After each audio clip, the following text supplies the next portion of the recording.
What's your advice, to our viewers about the importance of food safety? Because you just spoke to the industries now, Yes. but people don't realize, and I realized that that's one part of the reasons why food safety and food security TV was started, to speak to everybody. Because some people feel like when you talk about food safety, it has to do with only the industry, but even in our homes. So please, ma, I'd like you to speak to our viewers, even you that is watching us. So long as you have a relationship with food, so long as you eat food, it has to do with you. So please, ma, what would you say to our viewers? How can everybody ensure food safety? You're talking to the right person, because I'm very, very fastidious when it comes to what goes into my stomach.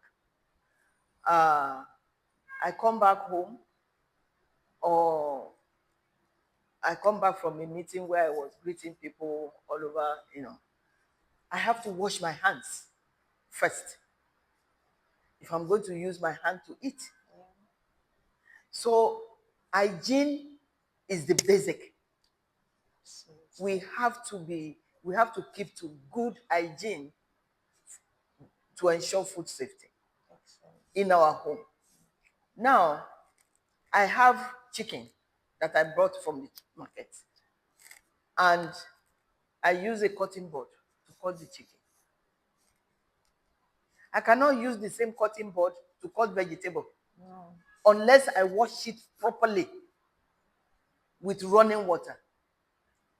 If not, some bacteria might have been left on the cutting board, salmonella, and before I know it, if I add that vegetable and I don't also cook it well, I may have problem.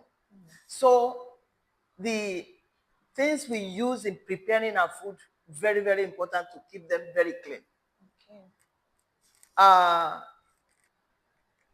When I'm cooking, because I want to make it personal, I'm a woman. Of course. I'm a human being, Yes. I have to be sure that it's well cooked. If there's a leftover, it's better to keep it in the freezer, just in case they take light away. If they're not taking the light away, or you have generator or whatever that would keep it constant, it shouldn't be more than 24 hours in the fridge before you consume it. These are simple things, day-to-day things that we can do in our homes to be sure that we keep our food safe, and we keep ourselves safe, rather. Another thing is, you go to the market, know where you are buying your food from.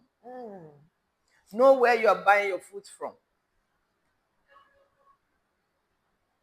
You get vegetables, for example. You have to wash the vegetable very well under running water to ensure that whatever are on the leaves or whatever, you don't consume such. And again, you have to eat nutritious food. It's good to cook very well our foods, but sometimes we cook the life out of the food. Wow, that's a good balance. When you have vegetables, for example, you let the water boil first. You don't boil the vegetables with the water from the start. You let the water boil, put the vegetables there for about 5 minutes to soften it. And in 5 minutes, anything that is on the vegetable will die if it's boiled water. That is how to also keep the nutrients in the vegetables. Cooking well is good for us in this part of the world, because of the fact that electricity may not be constant and whatnot. But we kill the food. We kill the nutrients. And that is why it's always good to divide your food into portions and put the rest in the freezer. The one that you're going to use for the following day, you can put in the fridge. If they're in the freezer, You can get them out in small portions. Yeah. Because when you take it out, in and out of the freezer too, if it's a big portion, you are also killing the food. Okay. Because the thawing, the defrosting, and the freezing will make the nutrients to also not keep very well. So it is not just eating food, it's eating food that still contain the nutrients. Wow. But for food, in terms of what we do, I've mentioned that the safety of it is embedded in our activities. Absolutely.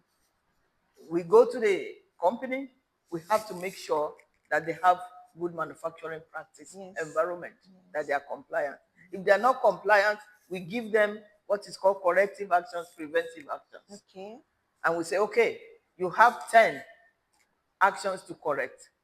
We're going to come back or tell us when you have finished.